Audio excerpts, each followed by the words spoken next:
आणि हे पाहून साक्षात पांडुरंग त्यांच्यावर प्रसन्न झाले आणि त्याला वर दिला की ज्या ज्या ठिकाणी माझ्या नामाचा गजर होईल त्या त्या ठिकाणी माझ्या नावाऐवजी पहिलं नाव तुझं पुकारलं जाईल. म्हणून आज आपण भजनामध्ये म्हणतोय पुंडलिका वरदे हरी विठ्ठल.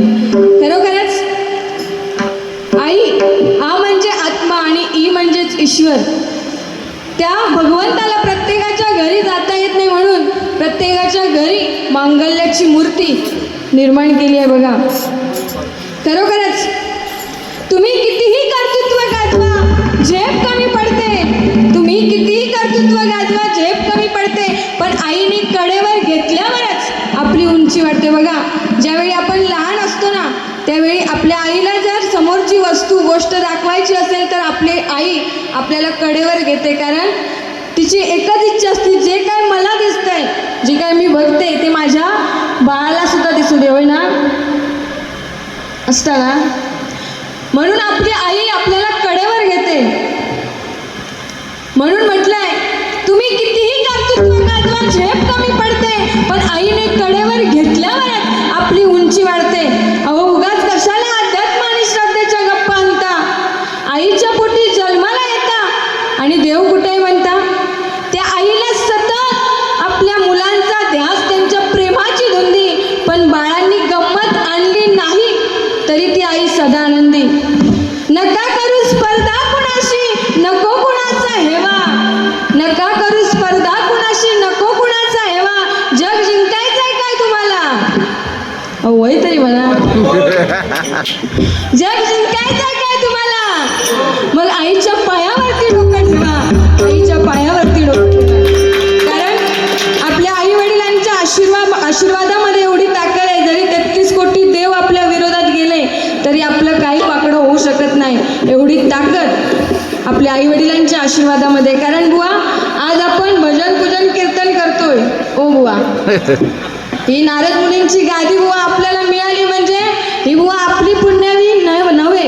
कारण ही पुण्याई आपल्या आई वडिलांची. म्हणून आज आपण या क्षेत्रात आहोत. या ठिकाणी माझे वडील अंकुश अनुभवणे या ठिकाणी उपस्थित आहेत. त्यांच्यासाठी एकदा जोरदार टाळ्या वाजवा.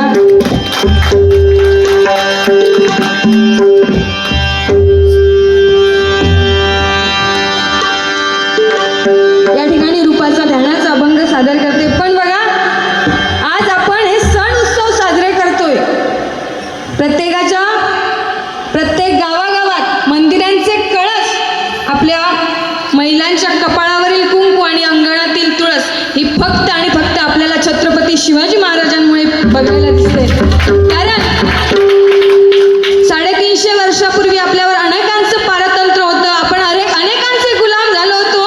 पण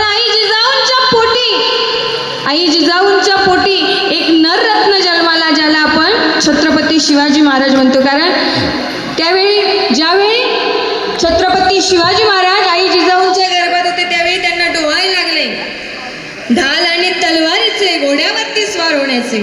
आणि आताच्या बायकांना कसले लागतं. आवळ्याची जे बोरा गेली आता काय होया चायनीज लॉलीपॉप हे आताचे डोळे पोरं पण तशीच होतं चायनीज. पण खरोखरच जगावं कसं हे आपल्या छत्रपती शिवाजी महाराजांकडून शिकावं आणि मरावं कसं हे शंभूराजांकडून शिकावं. ना स्वार्थासाठी ना राजकारणासाठी ना स्वार्थासाठी ना राजकारणासाठी जीव तळमळतोय या मराठी अस्मितेसाठी.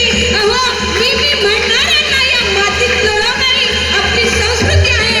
खंजीरही छातीत घुसणार नाही अशी मराठी माणसाची छाती आहे. अशी मराठी माणसाची समुद्राची खोली समजण्यासाठी लाटांशी झुंजावं लागतं. पाण्याचे मोल समजण्यासाठी दुष्काळात फिरावं लागतं. आणि छत्रपती शिवाजी महाराजांचं लाख मोलाचं स्वराज्य पाहण्यासाठी अहो या महाराष्ट्रात जन्माला यावं लागतं. या महाराष्ट्रात जन्माला यावं लागतं. छत्रपती शिवाजी महाराज की छत्रपती शिवाजी महाराज की जय भवानी जय शिवाजी. ह्या आपल्या महाराजांवरती असलेला प्रेम. कारण आता कसं बाहेर पडला होय ना